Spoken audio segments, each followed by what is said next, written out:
Alright, so Ms. Heifetz, can you begin by giving a little bit of background about yourself? I know that you completed law school in Israel, you lived in Israel, and when you got out of the army, you came to the United States and got a second law degree. And so what was it like growing up in Israel? So basically, growing up in Israel was the same as growing up anywhere in the world, I guess. I had a regular childhood. I went to school. I had ballet classes. I had a lot of friends, and I did pretty much the same thing as every other kid would do. I decided to pursue my master's degree in law here in the U.S. because I wanted to explore more possibilities and just expand my knowledge and so on. And I guess it puts me here right now in New York, and that's about it.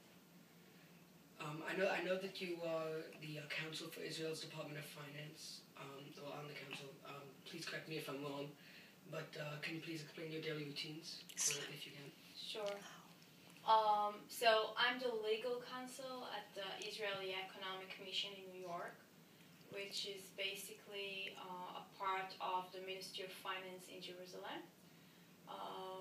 Our daily routine is mostly about raising money for the state of Israel through issuance of securities, mostly bonds in the free market or through the bonds organization. So you may say that I'm handling all the Israeli debt here in the U.S. And all the legal aspects of issuing debt here in the U.S.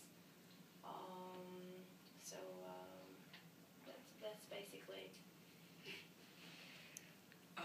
I've been researching the Israeli-Palestinian conflict for several weeks now, and I would love to hear some of your opinions on it.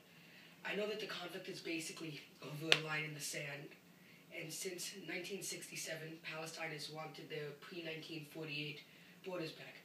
In your opinion, can this ever happen? And would Israel be safe if this ever happened? The conflict is about a lot of things. It's not just a line in the sand. I think it's about culture differences and religion and a lot of history that is involved in it. And I believe that it's a conflict that has been going for such a long time that I am not sure that withdrawing to the 67 borderline or the 48 borderlines will solve it in a way. I think that it might be a good approach to think about going back to the old territories, but I do believe that withdrawing would still allow extremists to do their violence acts. So even if we were to go back to the 67 lines and Jordan will be just next to Jerusalem and there will be no actual borderline there, I think that we'll have this constant fear of another war approaching. And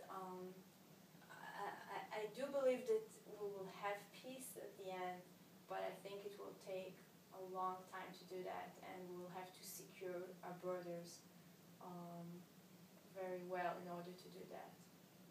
We'll have to feel safe in order to have peace. Mm-hmm. Thank you. And in your opinion, do you think that there will ever be a resolution to the conflict? Can Palestine ever negotiate peace with Israel? And should other countries outside of Israel, inclusive to the UN, get involved? I do want to remain optimistic about the possibilities of having peace. Negotiation of peace is very difficult because of all the emotions that are involved and the existence of extremists on both sides. I do believe that help from the U.S. or other nations, and especially the UN, would do. It would be very helpful to have them around because negotiation directly is close to impossible.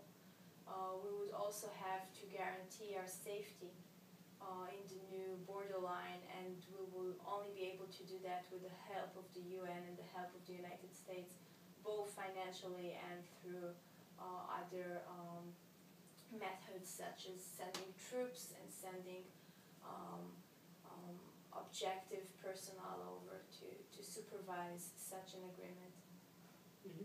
That's how I see it. Thank you. And do you feel that the U.S.'s current administration has been a friend to Israel, as past administrations have? Generally speaking, my answer would be no.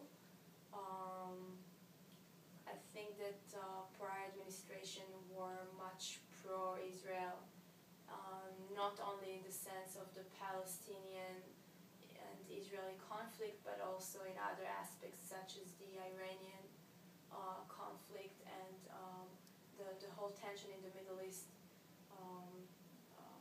And I do feel that if our Prime Minister, the Israeli Prime Minister, would have felt as close to the current administration as former Prime Ministers felt, he would have more confidence in walking into some kind of negotiation, knowing that he has this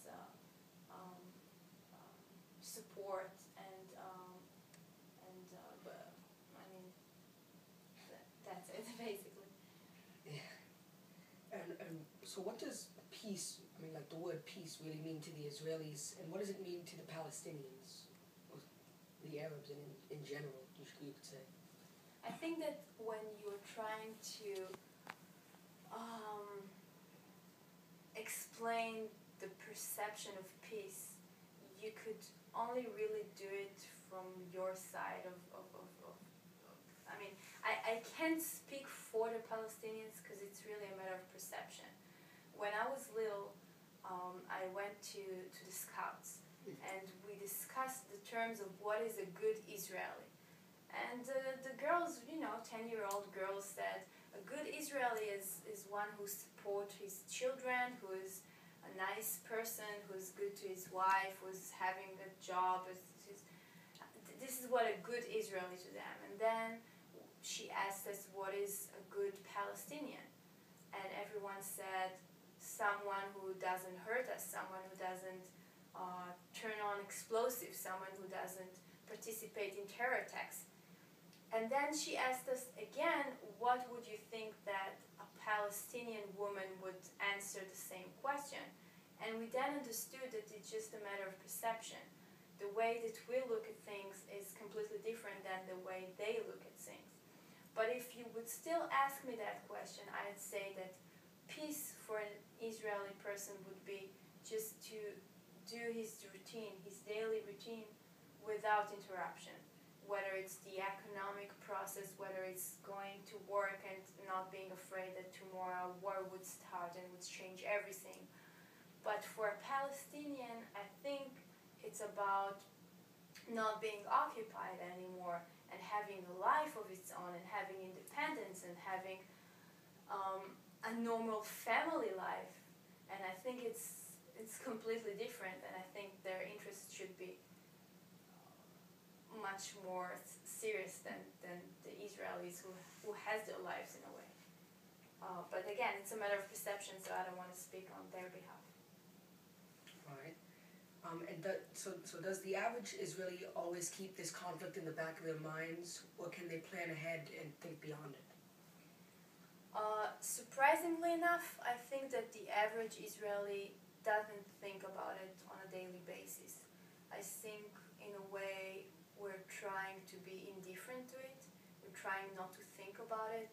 We're trying to just do our daily routine as anyone else in the world. It is in the back of our mind, but I don't think it bothers us. I think that we're just doing our thing.